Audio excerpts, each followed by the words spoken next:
Case after her former manager told her she was being very emotional and tearful at work when she was pregnant. The judge concluded that she had been stereotyped as a hormonal pregnant woman and that his language was belittling. So would you take offence if someone said you were emotional, Denise? I'm coming to you first. Well, that would be every single day. Yeah. And doing a show like we do, we have to develop a thick skin about being called a lot worse than emotional, don't we?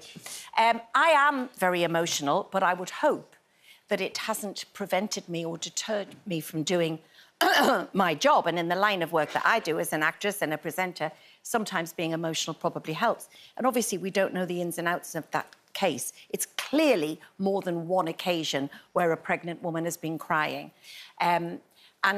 So, yes, if somebody was accusing me of my emotions getting in the way of my work, I would be offended. On the other hand, in some instances, I'm not a boss of anybody. My husband would, beg to differ on that. But I'm not a boss of a company. And so I guess it would depend on how far people's emotions were preventing them from doing their job. Because this day and age, it would be very hard being a boss of a company that required a high percentage of work rate because people can be off for any reason. I think that certainly with mental health issues, it's very tricky. And I remember once, of 35 years of suffering from clinical depression on and off, which everybody knows because I've talked about it for that long, which is a very serious mental illness. There's only one job I've ever had to pull out of. And it was in a pantomime in Stockport in 2004. And I collapsed in the dressing room. I hadn't eaten for 3 weeks. My husband at the time came and took me away. Life went on and the show went on. But anyway, the local paper at the time said, Denise Welsh let thousands of people down who had paid good money to see her in the show, citing nervous and emotional exhaustion, and it put it in inverted commas. Whereas Susie Smith, who'd broken her arm, went on despite all the pain. And I just thought that really indicates the difference how people see physical pain and mental pain. So that was a time that being called emotional because I'd had a breakdown was incredibly offensive. So, but you see, in the workplace, I mean, let's be honest, women are naturally emotional. Yeah. Men don't get emotional. Men don't talk about their problems. There's a man in the front row from Scotland whom I actually almost attacked on the way in. He hasn't told me anything emotional yet. So there are many reasons for emotion.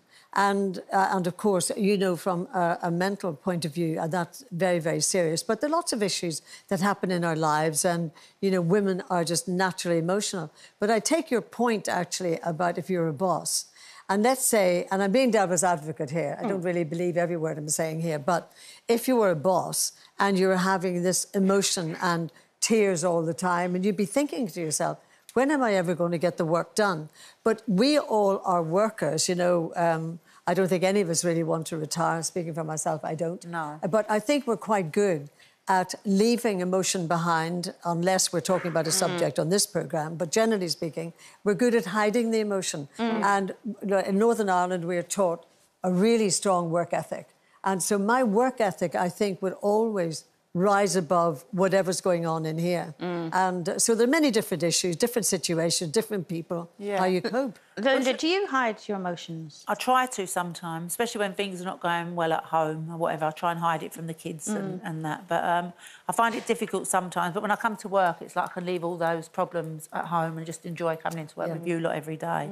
And I don't watch the news because I get really emotional watching the news, what's going on in the world now. So I made a decision a long time ago. I'm not watching it anymore. I know it's still happening.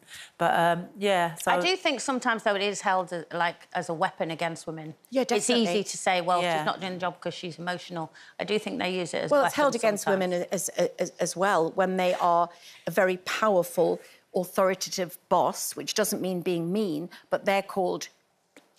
Whereas other people are called strong, powerful bosses. Do you know what I mean? So, speaking of power...